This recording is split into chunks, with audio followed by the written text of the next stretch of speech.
Alors, il y a beaucoup de bras qui se lèvent, vous aurez tous la parole. Il y a un micro qui va être distribué. Là, il y a 2 micros, parfait. Alors, allez-y, commencez. Oui, bonjour, Serge Robert, secrétaire national de Fibromyalgie France. Fibromyalgie France est membre du CIS, des CIS régionaux, d'un patient chronique associé, mais aussi du réseau Environnement Santé. Et c'est sur cette thématique santé environnementale sur laquelle je voudrais intervenir, notamment l'article 6 sur les collèges, puisque la notion de cette thématique a disparu alors que dans une précédente version, elle y était.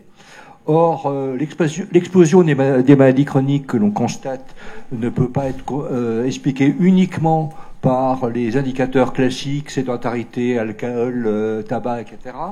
Que d'autre part, l'entrée dans les débats de société sur la santé environnementale, et notamment les perturbateurs endocriniens, mais c'est pas uniquement, ou même dans le débat politique, puisqu'il y a même des candidats qui reprennent ces notions-là, que certaines ARS se sont structurées, ont des structurations sur la santé environnementale, et même au niveau des CRSA, puisque par exemple en Nouvelle-Aquitaine, on a un groupe spécifique santé environnementale qui vient de se mettre en place, que le CIS aussi, de temps en temps, a fait des actions sur le saturnisme, par exemple, c'est bien une question environnementale, et donc je pense que ce serait important de réinjecter cette notion-là au niveau des collèges. Alors certes, les associations ne sont pas encore agréées, j'allais dire, mais ont cette démarche-là, puisque dans le réseau environnement santé, ils se sont inscrits dans la démocratie sanitaire en présentant, par exemple, des candidats dans les conseils territoriaux de santé.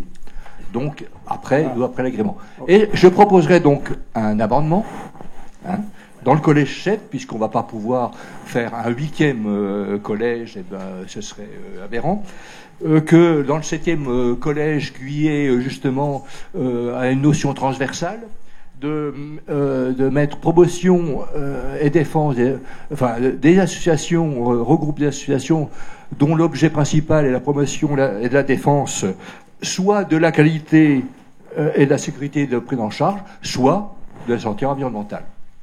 Merci de nous soutenir. Merci. Alors, vous avez fait à la fois la question et la réponse, donc c'est très bien. Voilà, bravo. Donc c'est bien dans cet esprit-là qu'il faut travailler. Il y a 2 choses, vous avez dit vous-même. La première, c'est que il y a des associations émergentes, puisque c'est un sujet qui n'est pas récent, mais qui maintenant émerge, se consolide, et qui ne sont pas agréés. Donc là, l'UNAS, c'est la loi et pour les associations agréées. On a prévu que les associations non agréées puissent être associées aux travaux et participer aux travaux. Et pour que les associations environnement, santé, lorsqu'elles sont agréées, puissent rentrer, il faudra effectivement soit créer un nouveau collège, ce qui n'est pas impossible dans l'avenir, soit, comme vous l'avez proposé, ce qui est plus raisonnable et sans doute plus opérationnel, de les ajouter à un collège existant qui est celui effectivement transversal, qui regroupe les associations qui s'occupent de la qualité et des soins. Ça rentre bien dans ce cadre-là. Bon, donc ça, c'est possible. Alors on continue. On y est par là. Je viens après, vous inquiétez pas.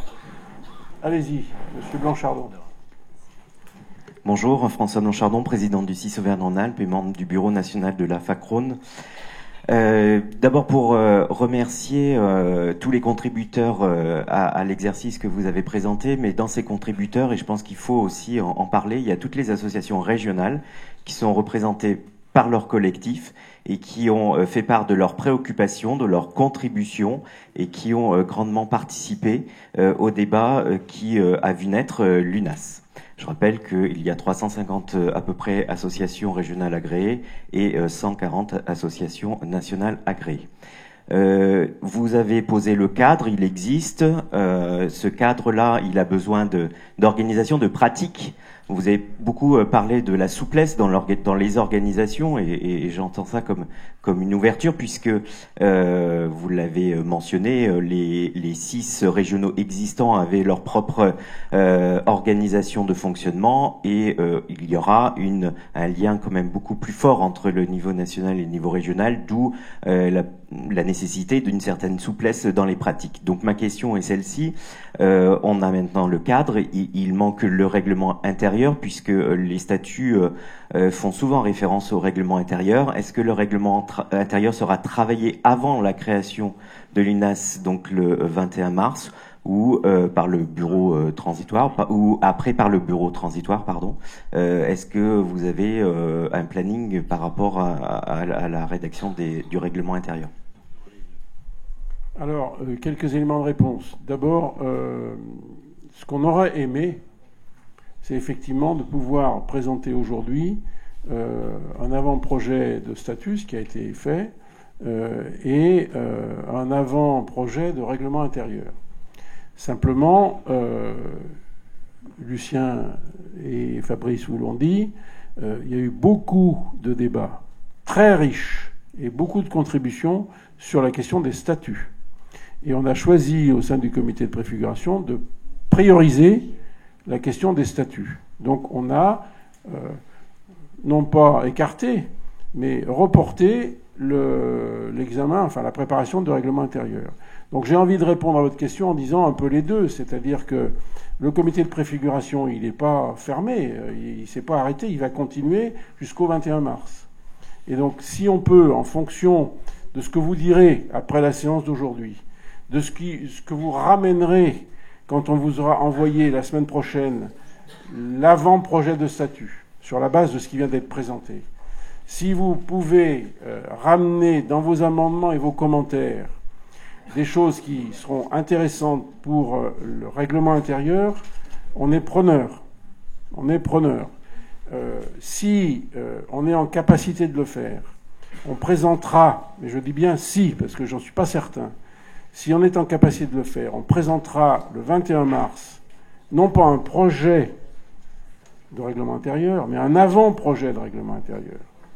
Et on présentera un projet de statut et un avant-projet de règlement intérieur.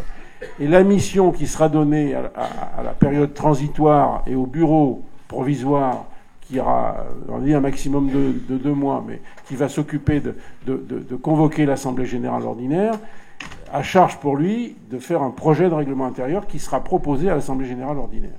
Voilà. C'est un peu ça le calendrier qu'on peut imaginer pour répondre à votre question.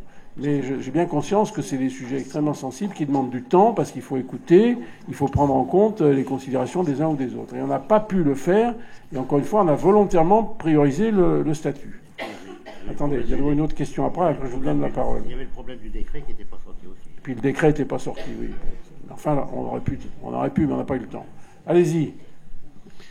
Bonjour à tous et toutes. Thomas Sagnier, donc je suis président d'Impatients Chroniques et Associés, qui est un collectif d'associations de patients, et je suis président de l'Association française des hémophiles. Tout d'abord, je voudrais remercier le comité de préfiguration pour la qualité de son travail et la qualité des présentations. Je voulais aussi dire alors quelque chose qui est peut-être plus difficile à traduire dans le cadre des statuts et des règlements intérieurs, mais c'est ce que nous avions mis d'ailleurs en avant lors de notre audition par le comité de préfiguration. C'est comment on crée du désir de travailler ensemble, comment on crée du lien et comment on crée, au fond, pour que l'UNAS soit dans la capacité de développer et de enrichir le plaidoyer qui avait été mis en place depuis sa création par, à l'époque, le collectif interassociatif sur la santé. Donc comment est-ce qu'on crée alors que le mouvement s'élargit? Et je pense, et c'est juste très vite le point que je vais souligner, c'est une question de méthodologie de travail, et ça veut dire qu'il faut qu'on invente collectivement, l'ensemble des collèges, l'ensemble des associations membres, il faut qu'on invente collectivement des méthodes à la fois de participation, de concertation, de travail ensemble pour créer, pour que l'œuvre soit commune.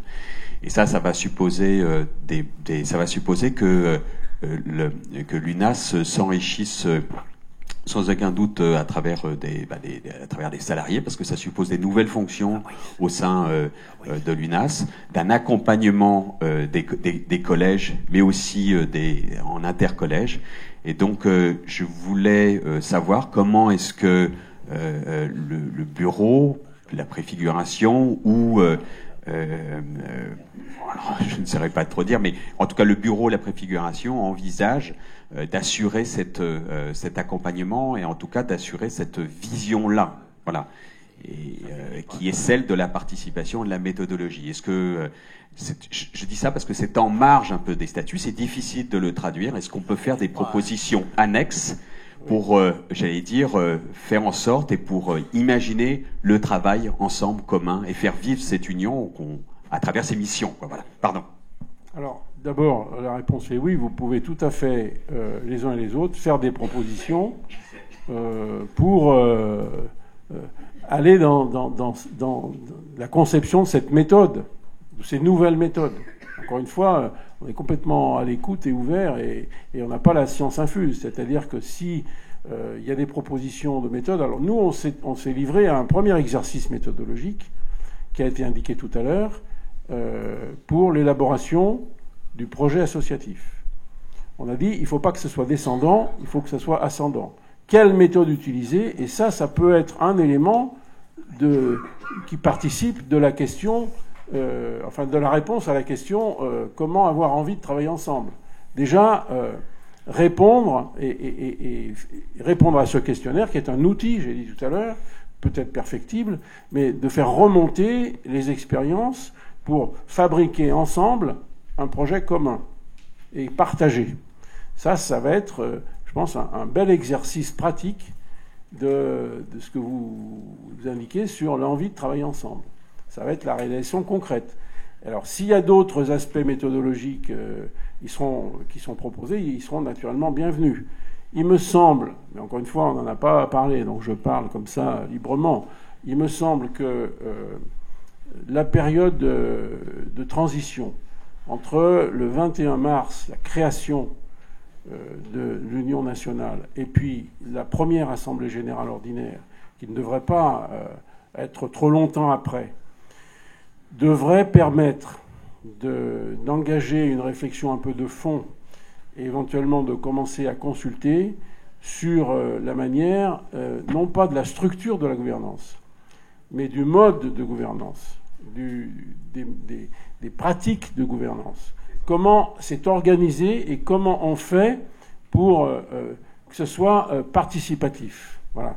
Alors, ce temps qui durera un mois et demi, je ne sais pas, entre l'Assemblée fondatrice et l'Assemblée ordinaire, on devrait pouvoir dire aux futures instances conseil d'administration, voilà ce qu'on vous propose, après la réflexion qu'on a conduite et qu'on a essayé de partager et de concerter sur ce que devrait être la future organisation de la gouvernance, présidence, direction générale, pilotage des salariés, management, etc., pour faire en sorte que ce soit participatif, co-construit, enfin, toute la sémantique qu'on évoque depuis déjà quelques mois. Voilà.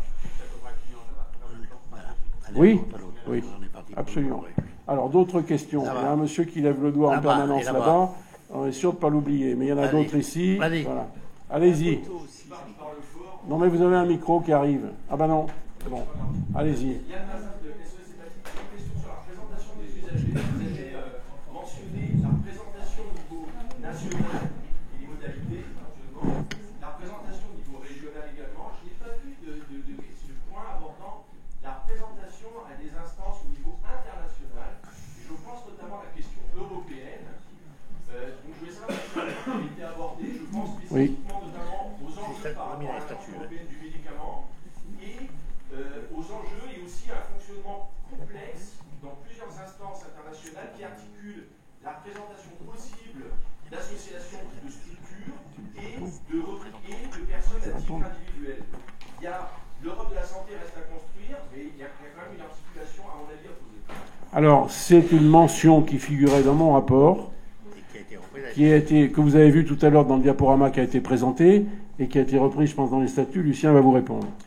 Tout simplement, dans les buts et objets, le dernier point, parce qu'il nous paraît peut-être important véritablement de le souligner, c'est d'assurer la représentation des usagers et des associations, la constituant auprès des organisations internationales. Alors, il faudra rajouter européenne et internationale pour être complet. Oui. Voilà. Pardon, madame, allez-y, et après je retourne là-bas. Oui, bon, j'en ai mis en deux fois. Oui, présidente du CIS Martinique et membre de la Ligue contre le cancer, comité Martinique et du lien. Alors, je vais poser des questions d'ordre général. Alors, premièrement, je suppose que le projet de statut sera un petit peu toiletté avant qu'on puisse travailler définitivement dessus, puisqu'il a été préparé, conçu avant le décret, et qu'il y a quelques modifications qui devraient être faites par rapport à ce qu'il y a dans le décret. Ça, c'est la première chose. Donc, je pose la question, est-ce que vous nous laissez le soin de repérer ce qui est dans le décret et qui n'apparaît pas et qui est pas contraire, mais enfin, qui n'est pas assez complet par rapport à ce qu'il y a dans le décret, ou est-ce que vous allez le travailler, travailler les statuts et nous envoyer pour qu'on puisse faire des propositions. Deuxièmement, je veux appeler l'attention sur les Outre-mer. Et j'insiste. J'insiste parce qu'en fait, quand on parle de DOM, c'est pas la même chose que quand on parle des Outre-mer. Pourquoi? Parce que les départements et les régions sont des circonscriptions administratives et nous avons deux Outre-mer où il n'y a ni département ni région. Donc, et d'ailleurs, c'est la raison pour laquelle certains n'ont peut-être pas fait attention, mais où il est dit qu'il est créé une race en Guyane et en Martinique parce que nous avons une collectivité territoriale c'est une situation inédite pour toute la France, puisque les départements et régions sont réunis dans une seule collectivité. Et c'est important parce qu'en fait, on peut trouver des administrations d'État qui nous disent « Ah, mais c'est prévu pour les régions et comme il n'y a pas de région ici, donc on peut ne pas faire les choses. » Donc, faire très attention à cette notion. Enlever DOM, ROM, etc. et mettre Outre-mer. Ensuite, je n'ai pas en préalable salué la qualité du travail et notre intervention, puisque les autres l'ont dit. Et j'insiste aussi par rapport je l'avais noté, à tout ce qui concerne les maladies liées à l'environnement.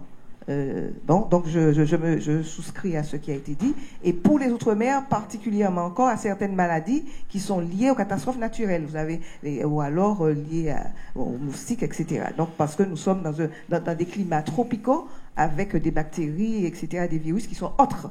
Et donc ça m'amène à parler des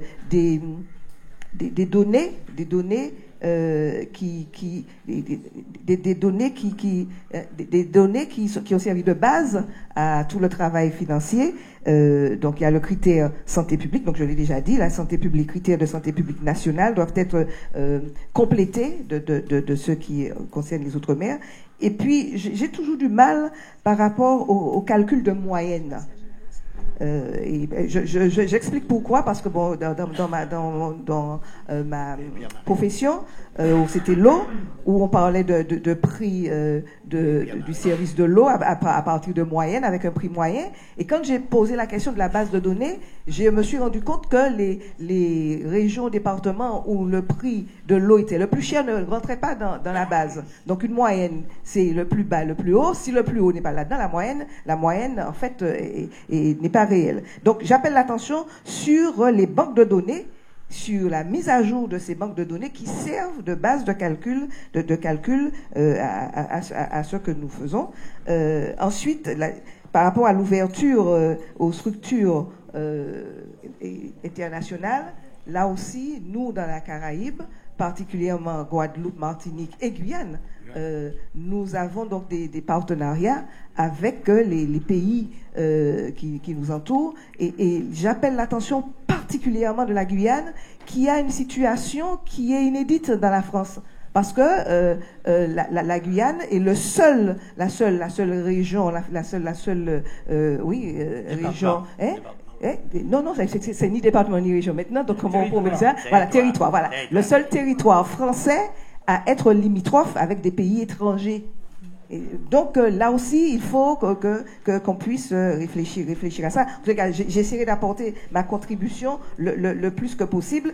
Et pour terminer, nous devons aussi penser à cette représentation des Outre-mer qui est tellement éclectique et qui nécessite qu'il y ait quand même une représentation peut-être plus importante dans les instances, parce que même si, quand je suis là, j'essaye de penser à l'ensemble des problématiques, mais il faut les connaître, et je pense que on devrait proposer, je vais laisser le souhait à mes collègues, certainement de faire une proposition. Donc c'était donc ces considérations générales, d'ordre général, que je voulais porter à votre réflexion. Merci. Alors, si vous avez, Madame, des observations ou des commentaires déjà prêts sur ce qui vous paraît discordant entre ce qui est écrit dans le statut et l'avant-projet, il faut nous les envoyer rapidement. Parce qu'on va travailler maintenant, le comité de préfiguration, on va travailler avec un juriste et on va faire le comparaison ligne à ligne entre le décret et ce qui est dans le statut. Parce qu'évidemment, on va les mettre en conformité, sinon les statuts seront illégaux. Bon. Donc, il n'y a pas de problème. Là, de ce point de vue-là, ce qu'il faut voir, et c'est ce que Fabrice Pillanger disait tout à l'heure, il ne faut pas tenir compte dans vos commentaires ou dans vos amendements du texte que vous avez là aujourd'hui entre les mains. Il ne faudra tenir compte que du texte qui vous sera envoyé la semaine prochaine. Puisque si vous faites des commentaires ou des amendements sur le texte qui vous a été distribué ce matin, ça risque de tomber à côté. Il faut le faire sur ce qui vous sera envoyé la semaine prochaine. Ça, c'est très important. Et si d'ici là, vous pouvez nous faire passer aujourd'hui, par exemple, ce que vous avez constaté, naturellement, c'est bienvenu. Sur la spécificité outre-mer, je suis d'accord avec vous parce que dans mon expérience professionnelle, il m'est arrivé non seulement d'aller là-bas, dans ces territoires, dans les Outre-mer, comme on dit aujourd'hui, mais en même temps, en matière de santé, puisque j'ai travaillé dans la santé, il y a toujours eu un dispositif qui prenne en compte les spécificités de la dimension santé publique, qui peut être particulière selon, d'abord, le territoire concerné, et en général pour les Outre-mer. Donc ça me paraîtrait logique que dans le projet stratégique, il y ait un chapitre sur les Outre-mer, mais ça, c'est des propositions. Je veux dire, après, l'Assemblée générale et le Conseil d'administration décideront. C'est vous qui déciderez. Et il paraîtrait logique aussi, comme Pierre-Marie et Yvon l'ont signalé tout à l'heure, en parlant d'un seuil, on a bien vu que dans les simulations qui étaient faites, c'était assez bas. Il n'y a pas que les Outre-mer, sauf si on met la Corse dans les Outre-mer. Bon, voilà, attention. Donc, il y avait, vous avez vu dans leur simulation qu'il y avait la Corse et tous les Outre-mer. Et ils ont mis, j'ai vu sur leur diapo, il y a une petite barre rouge où ils disent, ça c'est un exemple dans la simulation qui montre qu'il faut que peut-être on remonte à un seuil qui soit un seuil raisonnable.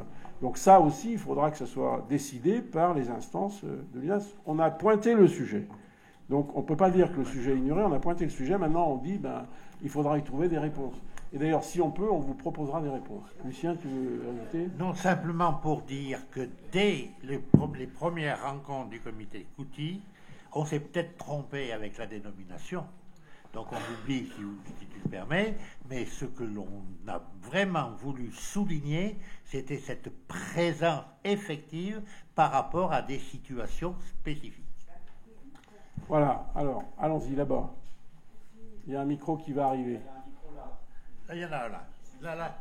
Ouais. Mais il avait l'air de faire la main avant, il est debout, alors c'est pour ça. Je vais un coup là-bas, un coup ici, un coup là-bas, un coup ici. Voilà.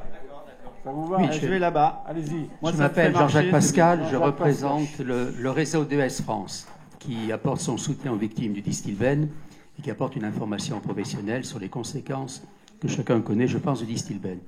Ma question porte sur les finances, parce que nous a présenté en détail avec plusieurs versions, c'était très intéressant, le projet de répartition possible entre les unions régionales, mais on n'a aucune idée, enfin, à moins que j'ai mal suivi, on n'a aucune idée de ce que l'UNAS se réserve comme budget propre au niveau national. Parce que si je prends l'exemple de l'association que je représente, c'est une association nationale, mais petite. Elle n'aura pas de délégation régionale. Il n'y a aucune raison pour qu'elle ait des délégations régionales. Donc elle ne sera pas du tout concernée, si jamais elle avait des projets à défendre, par les URAS. Par contre, elle sera intéressée de savoir s'il y a une possibilité d'intervention au niveau national. Oui. Oui, ça, c'est une excellente question. Elle a, effectivement, tu as raison, elle n'a pas été dans la présentation, on n'a pas effectivement vu le sujet. Alors, moi, je n'ai pas aujourd'hui d'éléments de réponse, mais ce que je sais de façon, enfin, ce que je pense de façon, disons, de bon sens, c'est qu'il doit y avoir évidemment une part qui reste au national pour deux raisons. D'abord, le fonctionnement de la structure et la redistribution auprès des actions, pour le soutien aux actions des associations qui précisément n'ont pas de délégation régionale. On l'a mis dans nos principes fondateurs, c'est assurer une représentation et un soutien à toutes les associations, les plus grandes comme les plus petites. Donc ça, c'est les questions de principe. Alors maintenant, la quantification n'a pas été faite. Je ne sais pas si Pierre-Marie ou Yvon ont des choses à dire là-dessus, mais c'est vrai que c'est un sujet qu'il nous faudra traiter et qu'il faudra présenter au moment de la constitution de l'UNAS. Pierre-Marie. Oui, là c'est en plus. Enfin, oui. On peut peut-être quand même, si j'ai bien compris, vous êtes parti sur une base de 75 millions, avec 50 d'un côté, 25, pas millions.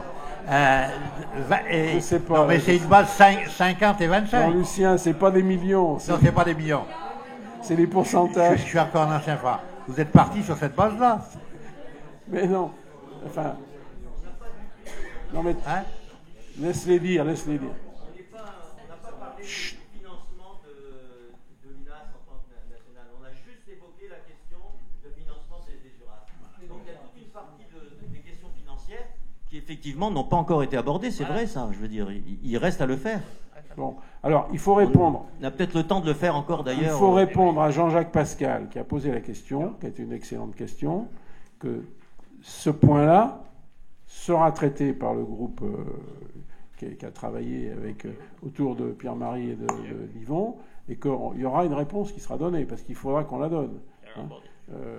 Alors, ça ne vous empêche pas de poser la question après, aujourd'hui, donc dans les jours qui viennent, d'envoyer la question. Vous avez tous le mail, l'adresse mail, je suppose.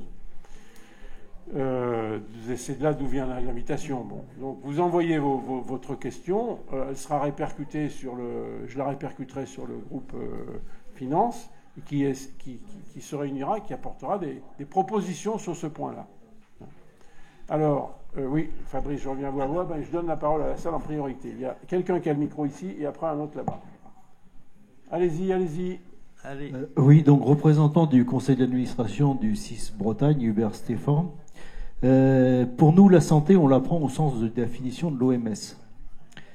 Donc l'UNAS doit être une réelle ambition de réaliser une nouvelle avancée dans la démocratie en santé. On est bien d'accord là-dessus. À l'heure du décloisonnement dont tout le monde parle, social, médico-social, sanitaire, où on voit apparaître le DMP, la télémédecine, la HAD en établissement, le rattachement d'EHPAD aux hôpitaux, les plateformes territoriales d'appui, je parle aussi des aidants. Est-ce qu'il ne serait pas possible, pour légitimer les actions et les représentations, d'ajouter dans les statuts, après sanitaire, médical, médico-social? Nous demandons que ce soit rajouté dans les statuts de façon à légitimer tout ça. Après, je peux donner des exemples si vous en voulez. Alors, juste un petit élément de réponse. Après, il y aura sûrement des compléments qui seront apportés. Je crois que la question elle est effectivement très très pertinente. Je rappelle juste que la loi dit c'est une union nationale des associations agréées d'usagers du système de santé. Alors, on est un peu enfermé là-dedans. Hein.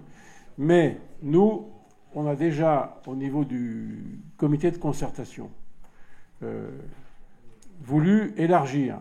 On a essayé d'avoir cette vision transversale qui, je pense, nous est chère à tous et qu'on partage, en disant il faut qu'on puisse associer, au-delà des associations de patients, Et on a utilisé un peu l'astuce de dire, on a d'un côté des associations qui représentent des malades, qui sont organisés souvent par type de pathologie. On veut élargir, puisque là, on a usagers du système de santé. Or, les usagers du système de santé, c'est les familles, les associations qui s'occupent de santé, environnement, de qualité des soins, les consommateurs, les personnes en situation de handicap, les retraités et personnes âgées, etc. Donc, on a dit il faut faire des collèges pour que tout le monde soit représenté. Mais ça reste dans le cadre légal, parce qu'on n'a pas le choix, d'usagers du système de santé. Je pense que dans l'avenir, il faudra peut-être que cette union nationale, ça pourrait peut-être être une de ses vocations, fasse en sorte qu'on ait une vision, comme vous dites, beaucoup plus large et beaucoup plus transversale en associant le secteur médico-social notamment, voire social. Ceci dit, via la représentation des usagers, par exemple des personnes en situation de handicap, on est déjà sur le médico-social qui vient là, qui rentre là en tant qu'usager du système de santé et on est conforme à la loi. Donc on aura déjà une grande partie de représentation du secteur médico-social qui viendra comme cela. Je pense que du côté des familles, c'est la même chose. Et donc, si vous voulez, petit à petit, ça va élargir. Mais je crois honnêtement que juridiquement, aujourd'hui, compte tenu des termes de la loi, et quand on regarde les débats qui a été la volonté du législateur et du décret d'application, on ne peut pas trop aller plus loin.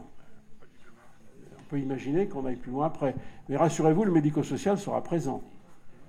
Déjà, ne serait-ce que dans le collège des personnes en situation de handicap ou celui des familles. Voilà, on retourne là-bas. Oui, là, bonjour, Didier Lambert, association E3M, entraide aux malades de myofasciite macrophage. Très rapide, j'avais une observation, 2 questions. La première observation, je rejoins l'observation du DES sur le financement national pour les associations. Nous, comme le DES ou comme d'autres, n'avons pas de délégation régionale, donc je n'insiste pas. La première question, ça serait quel est le lien structurel qui est prévu ou envisagé ou possible entre l'UNAS et la Conférence nationale de santé? Et la question suivante, c'est sur ce 7e collège, où je rejoins la proposition de Serge Robert d'intégrer les questions de santé et environnement. Qu'entend-on exactement par les associations qui interviennent sur la qualité et la sécurité de la prise en charge? C'est un terme qui me semble un peu nécessaire de préciser. Alors, je voyais Alain Michel Serretti qui levait le doigt pour intervenir, mais peut-être qu'il va vous répondre, parce qu'il était dans la commission statut. Peut-être qu'il peut apporter des éléments de réponse à votre question. Non, mais pose ta question, et éventuellement tu réponds aussi. Je réponds en même temps. Michel Serretti. D'abord, un bravo à toute l'équipe et tous ceux qui sont mobilisés. J'ai vu, on a beaucoup travaillé, je vous assure. Moi, j'étais dans le groupe statut et on n'a pas compté notre temps. Et j'ai bien conscience qu'on n'a pas pu aller jusqu'au règlement intérieur. Il y a beaucoup d'éléments qui renvoient vers le règlement intérieur.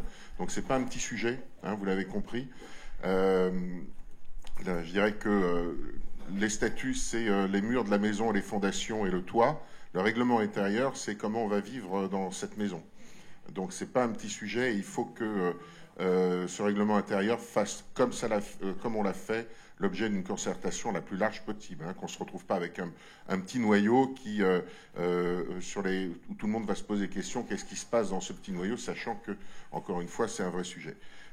Sur les statuts, je pense que tout le monde a compris que l'un des grands enjeux de notre union, c'est la notoriété. Notre mouvement doit rapidement être identifié par le grand public en priorité, parce que les professionnels de santé nous ont déjà identifiés, hein. Vous savez, que ce soit dans les fédérations hospitalières privées ou publiques, dans les syndicats de médecins, ils savent. Je pense même qu'ils savent qu'aujourd'hui on a une réunion.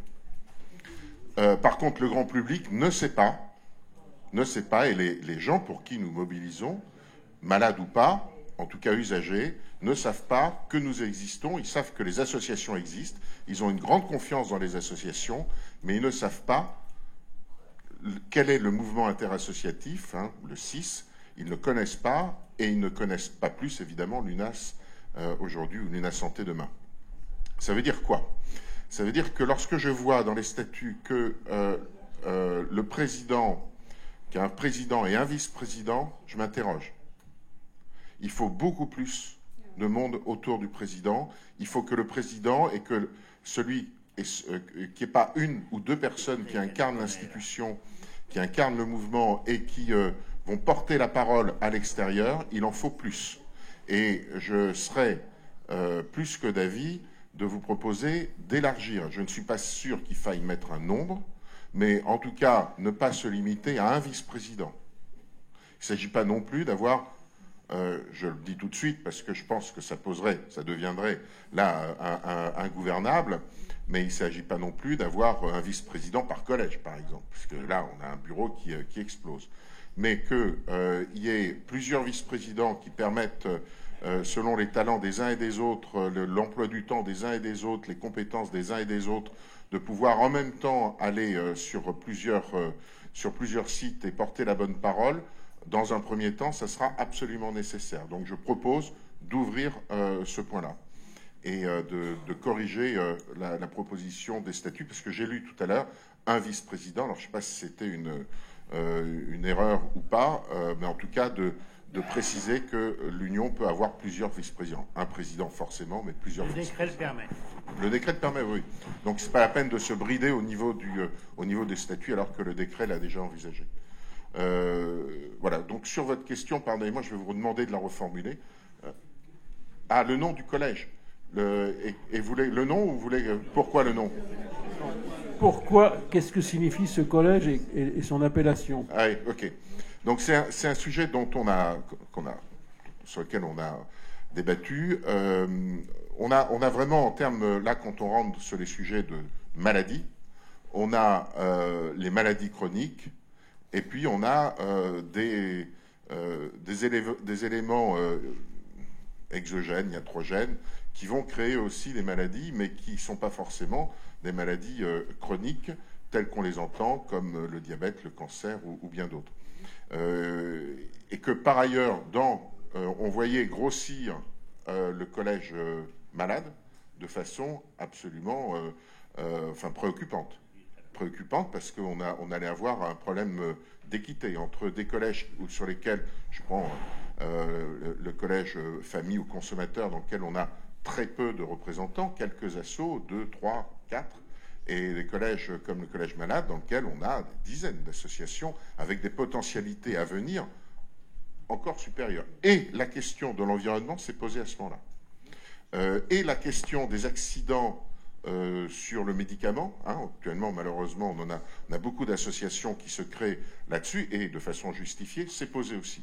Globalement, la iatrogénie, pour parler large, et la iatrogénie, qu'elle soit médicamenteuse, qu'elle soit issue des dispositifs médicaux ou qu'elle arrive à cause de l'environnement, est un sujet. Est-ce qu'on fait exploser le collège malade, et quel est le lien entre je sais pas, l'association, la Fédération française des diabétiques et une association demain qui se préoccupe de l'environnement et de lien avec la santé. Donc c'est dit, il faudrait certainement une association, un collège plus large, qui prenne les choses de façon transversale et qui, quelque part, regarde le sujet à travers... Alors, on a mis qualité de la prise en charge. Vous avez vu, on n'a pas parlé la qualité du soin, surtout pas. On est sur qualité de la prise en charge. On peut reformuler ça pour être un peu plus large et intégrer dans ce collège les associations sur l'environnement. De toute façon, je finirai là-dessus, il faut que les statuts... Alors, je ne sais pas si on l'a fait, je ne m'en souviens pas. Où est-ce qu'il est, Roger? Il est parti? Il est là, il va te répondre. Est-ce qu'on a intégré dans les statuts, pour ne pas se retrouver avec une réforme des statuts, la possibilité, sans justement refaire les statuts, de créer un nouveau collège? Oui. Il me semble que oui.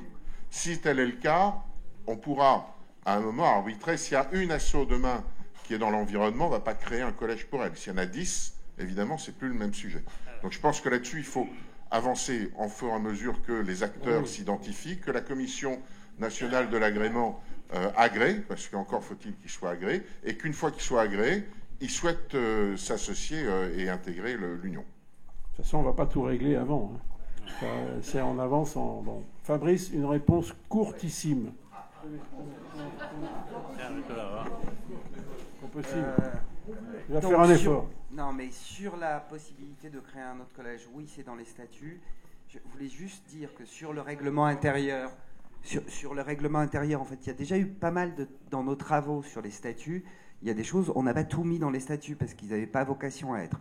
Donc il y a déjà une partie du corpus qui existe, mais qui n'a pas encore été synthétisée sous forme de règlement intérieur.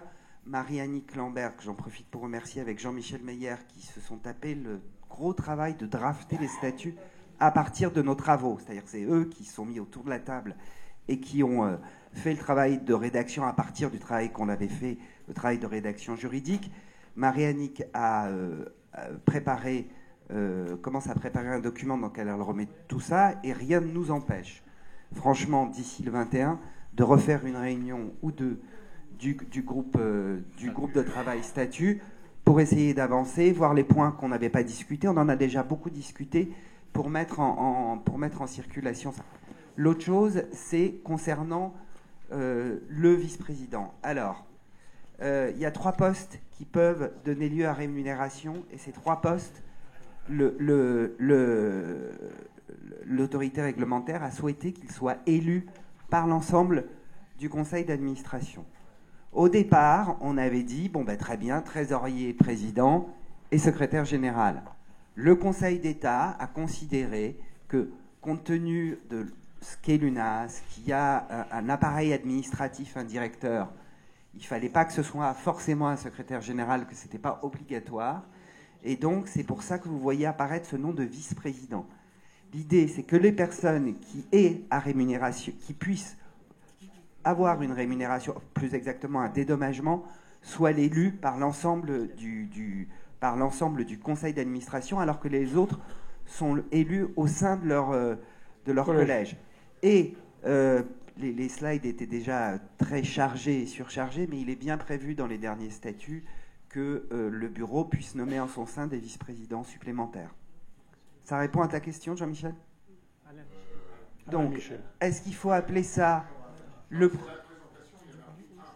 Oui, mais c'est légalement élu par l'ensemble du conseil d'administration. Il ne peut y en avoir qu'un. C'est pour le reste que le conseil peut nommer d'autres vice-présidents, et c'est inscrit dans les statuts. Le décret en Conseil d'État prévoit qu'il y a 3 qui peuvent être dédommagés et financés. Bon. Le président, le trésorier et un vice-président. Mais il n'y a pas d'obstacle. Et ces 3-là, nous, on a dit dans les statuts qu'il fallait qu'ils soient élus par l'ensemble du conseil d'administration.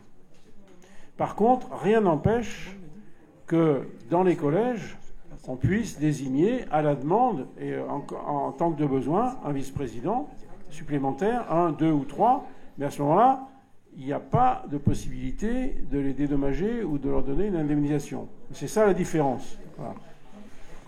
Alors, allez-y. Oui, on va revenir. Je vais revenir à vous, mais allez-y, monsieur. Merci. Joël Jaouen, France Alzheimer. Je suis en questionnement par rapport au libellé des collèges. J'avais 2 pistes. Évidemment, on peut penser association de personnes âgées. Ce serait faire fi d'une population grossissante que sont les malades jeunes. Donc, non. Il reste un autre libellé, ça s'appelle situation de handicap. Non. Non plus. On est en perte d'autonomie. Mais c'est pas les mêmes. C'est pas les mêmes. Pas pareil. C'est pas la même. Pas les mêmes. Pas les mêmes. Je suis désolé. Je suis désolé, c'est pas la même chose. Non, la question, si je comprends bien, est de savoir, mais ça c'est... Alors je vous avoue mon incompétence sur le sujet. Si les personnes atteintes d'Alzheimer sont malades ou en situation de handicap ou en situation de perte d'autonomie, qui est encore quelque chose qui est... Bon, attendez, je vous donne la parole après. Donc, nous, simplement, on a fait la distinction sur ce qu'on connaissait entre les associations représentant des malades, des personnes atteintes d'une pathologie, et puis des associations représentant des personnes âgées et des retraités qui peuvent ou non être atteints d'une pathologie, être en perte d'autonomie, être en situation de handicap ou pas. Voilà. Donc votre problème, ça sera de savoir finalement dans quel collège vous allez aller. Exactement. Mais ça, c'est à vous d'en délibérer. La seule question qui est tranchée dans les statuts, c'est que on dit vous ne pouvez pas aller dans 2 collèges à la fois. Mais vous devez choisir dans le collège dans lequel vous vous sentirez le plus à l'aise. Voilà. Ça, là. Allez, on repart là-bas. Alors, micro, s'il vous plaît. Oui. On a bientôt terminé. Oui, Patrick Boutinon, représentant du conseil d'administration du 6 Poitou-Charentes. Voilà, moi je voudrais vous poser une question concernant le conseil d'administration de l'UNAS qui comprend 45 membres. J'ai vu qu'il y avait 9 représentants de l'URAS qui étaient prévus, alors qu'il y a 13, 14 ou 15 régions en totalité.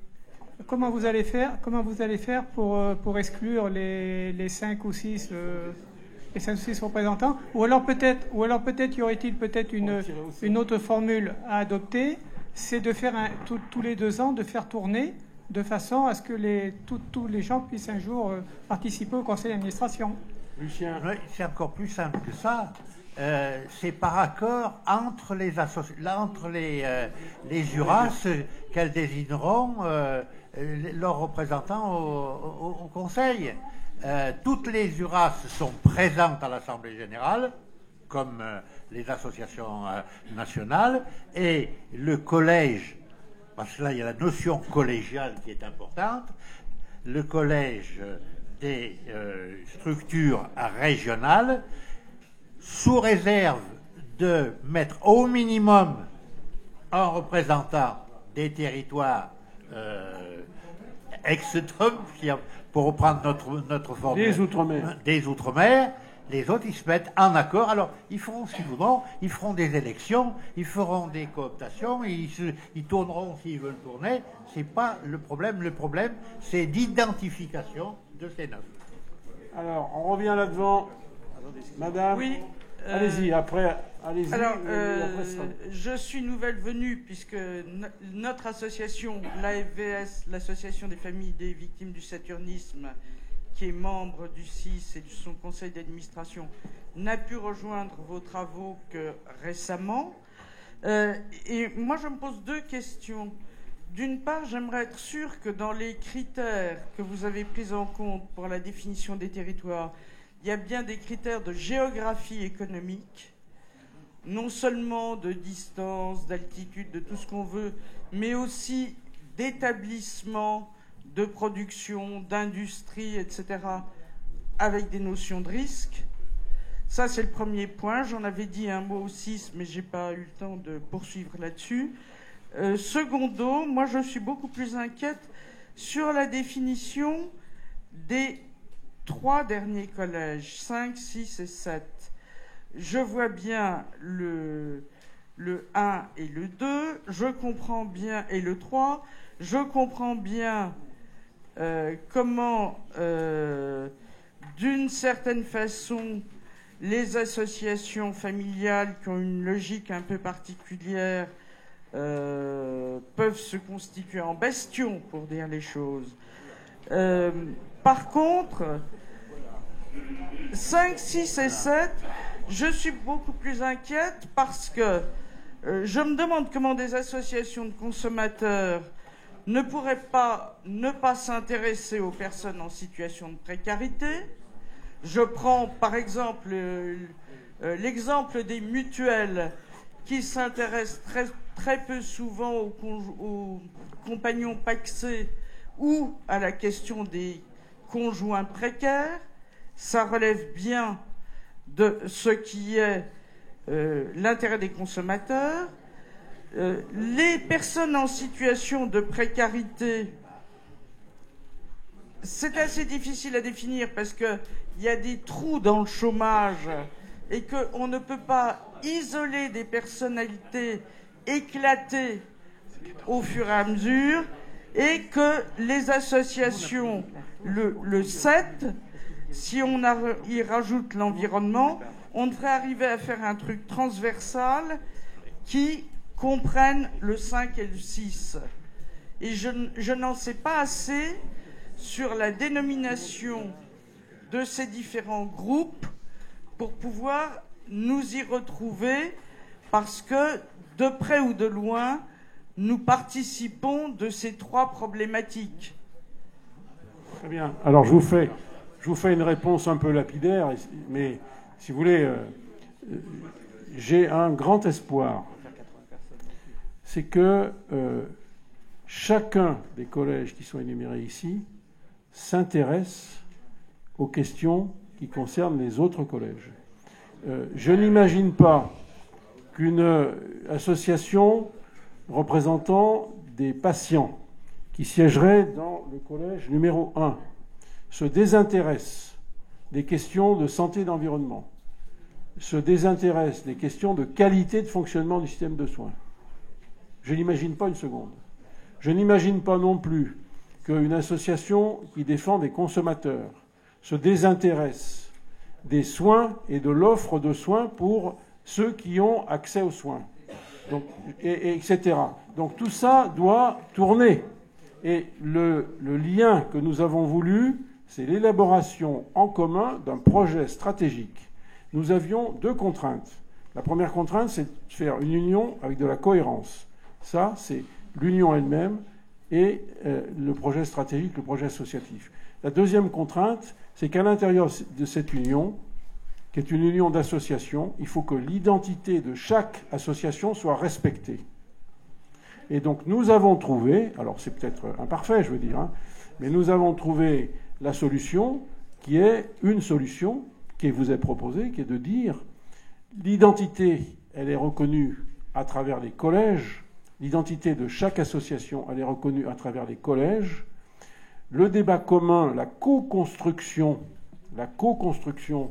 d'un projet stratégique unique et partagé, il se fait au travers des méthodes de travail de l'Assemblée générale, du conseil d'administration, du bureau, qui doivent apprendre à travailler en commun. Donc c'est par ce biais-là et par ces deux voies qu'on arrive à concilier le respect de l'identité de chacun et auquel chacun est attaché, parce que ça c'est parfaitement légitime, et la nécessité de produire à la fois une union pour être plus fort et un projet pour être plus cohérent, qui soit audible, comme le disait tout à l'heure Alain Michel Serretti, par la population et par les pouvoirs publics. Voilà. Alors il y a une question encore là-bas, et puis après on en parle. Oui, Daniel Escave, représentant du CISS Pays de Loire. Moi, il y a trois questions qui me préoccupent. Ce sont des questions très terre à terre. La première question, c'est il est souvent fait référence aux associations non agréées. On en parle dans les statuts, on en parle dans le décret, on en parle un peu partout, mais on renvoie systématiquement au règlement intérieur. Et il faut quand même avoir présent à l'esprit que ces associations, souvent, ce sont les forces vives. Ce sont des associations de terrain, territoriales, et des associations qui sont au contact permanent. Mais souvent, ce sont des petites associations. Et aussi, ce Pays de Loire, il y a de nombreuses associations qui ne sont pas agréées. Qu'est-ce qu'on en fait? Est-ce qu'elles ont voix délibérative ou seulement consultative? C'est la première question. La deuxième question, c'est une question aussi pratique. Les salariés des URAS vont dépendre de l'UNAS. Je pense que j'ai bien compris. Et là, il y a risque de conflit. Imaginez-vous qu'un salarié de l'URAS ne veuille pas obtempérer aux instructions de son président. Qui tranche? Vous voyez le problème. La troisième question, c'est la question du coordinateur. Le coordinateur est proposé par l'URAS alors le mot est pas très très clair. Il faut qu'il soit validé par l'UNAS. Là aussi, conflit. Qui a le dernier mot? Bon, je vais expliquer pour les personnels et puis tu dis pour le premier. Bon, pour le premier, on a une loi qui dit il peut être mis en place une association oui. sur la base des associations d'usagers agréées. Et il est, plus loin dit, elle sera organisée au plan territorial dans le cadre de délégation. Ça, c'est la loi. Ce que l'on a voulu dès le début. Et justement, par rapport à ce que l'on connaît bien au niveau des territoires aujourd'hui, c'est que des associations qui, pour diverses raisons, ne sont pas agréées, puissent effectivement participer. Et pour nous, la participation, c'est de trouver le moyen à l'intérieur de la vie qu'elles soient présentes. Et elles sont avec, non pas un pouvoir délibératif, mais elles font partie de la structure régionale dans son animation, dans son prolongement et compagnie. Donc c'est justement pour se sortir d'un carcan qu'on aurait pu trouver dans la loi que l'on a fait, je dirais, volontairement rentrer une possibilité que ces associations, qui effectivement sont les plus dynamiques pas les plus, mais elles aussi dynamiques sur le terrain, puissent rentrer. Donc je crois qu'il n'est pas là le problème. Le problème, c'est que si on avait suivi la loi, on ne les aurait jamais vus de la même façon que si on avait suivi la loi, comme on l'a dit tout à l'heure avec le président Couty, les associations régionales agréées n'existeraient même pas. La précision, vous l'avez apportée, c'est bien. Maintenant, qu'est-ce qu'on va dire à ces associations sur le terrain? Vous êtes là, vous dites ce que vous avez envie de dire, mais de toute façon, vous n'avez pas voix au chapitre. Mais si on voit au chapitre. Alors, je vais juste apporter une précision, mais excusez-moi, vous êtes derrière la télévision, je ne vous vois pas, là. Alors, comme le disait Lucien, c'est difficile pour nous de nous mettre hors la loi. Ce n'est pas la démocratie non plus. Et donc, on est obligé de respecter la loi. La loi, elle dit que l'union nationale et les unions régionales sont pour les associations agréées. On a obtenu un amendement dans la loi de financement de sécurité sociale qui prévoit, article 42, que les associations agréées au niveau régional pourront adhérer aux URAS. Donc la limitation, j'allais dire la porte d'entrée, dans l'URAS et dans l'UNAS, c'est l'agrément. Et donc il y a des associations qui ne sont pas agréées, mais il y a des associations qui sont très dynamiques et qui remplissent toutes les conditions de l'agrément et qui doivent pouvoir, dans les mois qui viennent, être agréées si elles le demandent. Et si elles sont agréées, elles entreront sans aucun problème. Et personne ne s'y opposera. Si elles ne sont pas agréées, on a souhaité, comme le rappelait Lucien à l'instant, de pouvoir les associer aux travaux. C'est-à-dire, si vous avez un contrat avec l'ARS suite à un appel à projet et que l'URAS a gagné ce contrat et que vous avez des financements pour ça, si vous voulez associer à ce travail des associations non agréées, ce sera possible. Pour autant que ce soit une association agréée qui soit pilote. Donc on ne peut pas dire qu'elles sont exclues, on dit simplement qu'elles sont associées. Maintenant, juridiquement, pour répondre précisément à votre question, vous dites est-ce qu'elles ont voix délibérative ou consultative? Elles auront voix consultative. Elles n'auront pas voix délibérative. Pour avoir voix délibérative, il faudra qu'elles demandent leur agrément. Et si elles demandent leur agrément et qu'elles sont agréées, d'une voix consultative, elles deviendront une voix délibérative. Et ça, c'est la démocratie. Voilà. Alors, sur les personnels, il y a une personnalité morale, une seule personne morale, qui est l'UNAS. Il y a donc un seul employeur, ce qui aura des conséquences en matière de droit social, puisque on n'aura pas des contrats de travail passés avec une association sans forcément une base. Il y aura forcément soit un accord d'entreprise, soit le rattachement à une convention collective existante, ce qui, pour les salariés, présente des garanties supérieures à celles qu'ils ont actuellement. Et ça, on l'a voulu. C'est d'ailleurs un des avantages de cette situation. La deuxième chose, c'est que vous avez dit le coordonnateur régional sera nommé, c'est prévu dans le statut, les textes, et ça même un article du statut, Lucien a incité là-dessus, sera nommé par le directeur national, puisqu'il n'y a qu'un employeur. Hein, mais il le sera sur proposition du président de l'URAS. En termes... Non. Oui. Sur proposition, qu'est-ce que ça veut dire? Ça a un sens juridique. C'est-à-dire que le directeur ne peut pas nommer quelqu'un d'autre. Ce n'est pas un avis. L'autre hypothèse, c'était de dire le président donne un avis et le directeur nomme qui il veut. Là, il est tenu par la proposition. Et s'il y a un conflit, c'est-à-dire qu'il y a un avis contraire entre une position contraire entre le directeur d'une part, le directeur général d'une part et le président de l'URAS, le président de l'URAS doit proposer quelqu'un d'autre. Mais tant qu'il y a un désaccord, il n'y a pas de nomination. C'est ça ce que ça signifie, sur proposition 2. Ça a un sens juridique. Je vous invite d'ailleurs à le vérifier si vous le souhaitez. Et enfin, pour les autres personnels, votre question c'est de dire, mais s'il y a un chargé de mission qui n'obéit pas au président, qu'est-ce qui se passe? Bon, je vais dire que là, il y a une responsabilité de management d'équipe locale qui paraît évidente. C'est-à-dire qu'avant de poser une question comme ça et d'entrer dans un conflit, il faut s'interroger sur le mode de management, sur ce qu'on peut faire dans la vie pratique, etc. Et puis, si ça ne va pas et qu'on va jusqu'au conflit, il faut savoir que l'autorité hiérarchique, c'est le directeur général de l'Union nationale. Voilà. C'est lui qui est l'autorité hiérarchique. Et en bonne intelligence, et si on veut, et au-dessus, le président de l'Union. Et si on veut travailler intelligemment, c'est-à-dire ne pas travailler dans le conflit permanent, il faudra bien qu'il y ait des discussions, des liaisons pour essayer de faire en sorte que les choses se passent le mieux possible.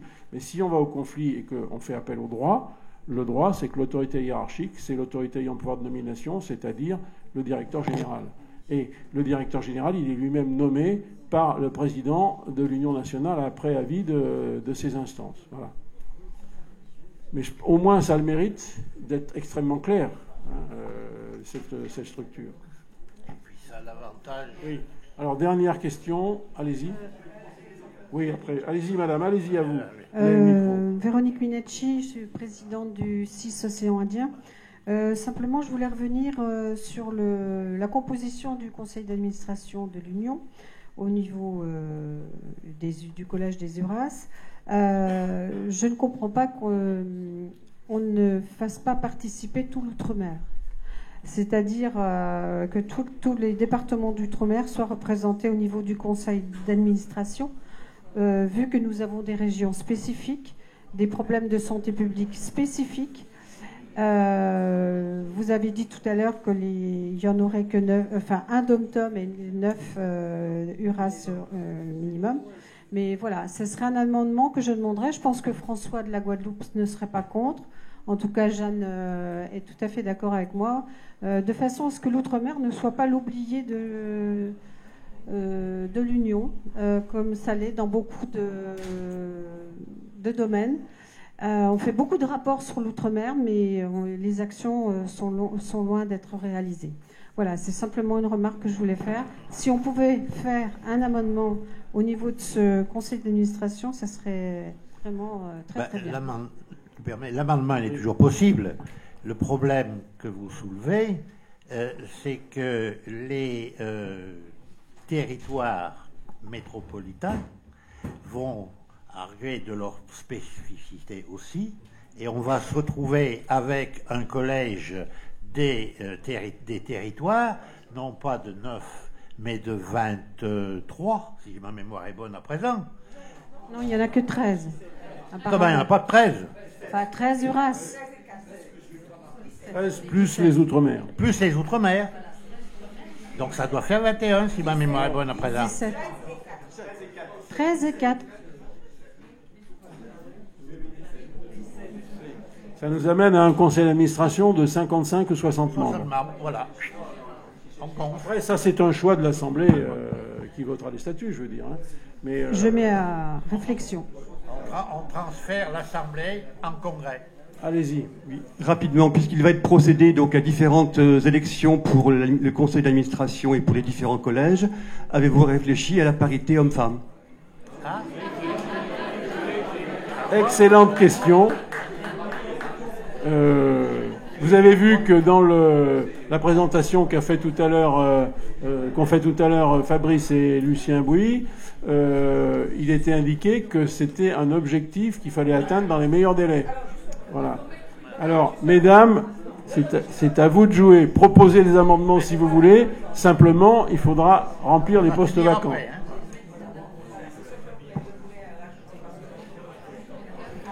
On est bien d'accord.